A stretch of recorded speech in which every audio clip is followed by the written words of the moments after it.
Hi friends, எல்லாருக்கும் வணக்கங்க. இன்றைக்கி என்ன வீடியோ பார்க்க போகிறோம் அப்படின்னு கேட்டிங்கன்னா, மாடு வளர்ப்பு பால் உற்பத்தியில் லாபமா நஷ்டமா அப்படின்னு சொல்லிட்டு ஒரு சின்ன வீடியோங்க.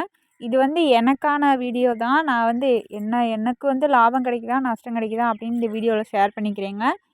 இப்போ என்ன அப்படின்னு கேட்டிங்கன்னா, என்கிட்ட ஒரு வத்துப்பால் மாடு, ஒரு நல்லா கன்று போட்ட மாடு, 2 மாடு கறக்குதுன்னு சொல்லியிருப்பேங்க. அது 2மே பார்த்திங்கன்னா கொஞ்சம் ஒரு மாதிரியான மாடுக தான். அளவான மாடுக தான், ரொம்ப பெருவெட்டான மாடுகளும் இல்லைங்க.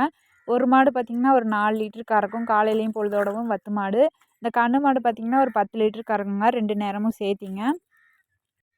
நம்ம எவ்வளோ தண்ணி தீனி கொடுக்குறோமோ அதை பொறுத்து தாங்க மாடுக பால் கறக்கும். ஒரு நாளைக்கு ஒரு 10 லிட்டர் கறந்துச்சு அப்படின்னா, மறாவது நாள் நம்ம எவ்வளோ தீனி கொடுக்குறோமோ அவ்வளோதான் கறக்கும். அந்த 10 லிட்டர் குறையிறதுக்கு தான் வாய்ப்பு இருக்கே தவிர, அதை கூட்டுறதுக்கு நம்மளால் முடியாதுங்க.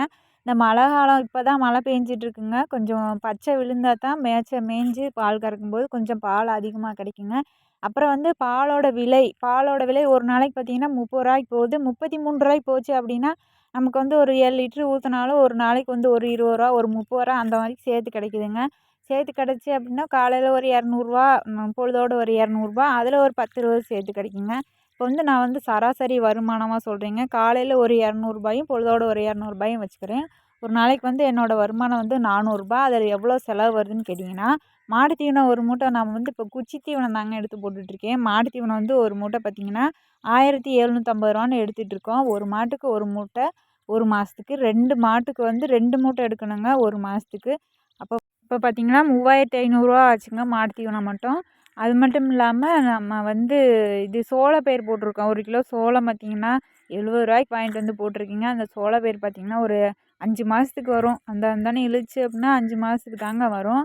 அப்போ மாட்டு தீவனம் மாதம் ரூ. 3500 அதை விட்டுலாங்க. அப்போ ஒரு நாளைக்கு ரூ. 400 கணக்கு. 30 நாளைக்கு ரூ. 12,000 வருதுங்க. 12,000த்தில் 30 3500 கழிச்சிட்டோம் அப்படின்ட்டா ஒரு 8000 சில்லறையும் வருதுங்க. இது என்னோடய உழைப்புக்கு தாங்க நான் எனக்கு வருமானம். நான் உழைக்கல, சரி தீனி போடுறதுக்கு சங்கடப்பட்டுட்டு இருந்துட்டேன் அப்படின்ட்டா அது எனக்கு அந்த வருமானம் தராது. மாடு வளர்ப்பை பொறுத்த வரைக்கும் நானே ராஜா, நானே மந்திரி அப்படின்ற மாதிரி ஒரு சூழ்நிலை தாங்க இங்கே.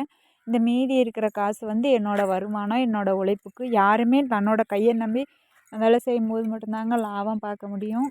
ஆள் விட்டு வேலை பார்த்தோம் அப்படின்னா கண்டிப்பாக இந்த லாபத்தில் பாதி கூலிக்காரவங்களுக்கு போயிருங்க. மாடு வளர்ப்பை பொறுத்த வரைக்கும் 3 பங்குனா 3ல் பாதி 1.5 பங்கு நமக்கு லாபமும், 1.5 பங்கு செலவும் அந்த மாதிரி தாங்க வரும்.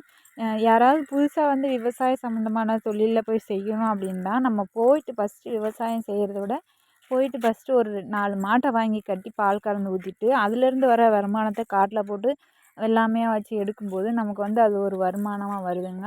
அது மட்டும் இல்லாமல் மாடுகள் வருமானம், பால் வருமானம் அப்படிங்கிறத நம்ம தனியாக ஒரு சேமிப்புக்காகவும் பயன்படுத்திக்கலாங்க.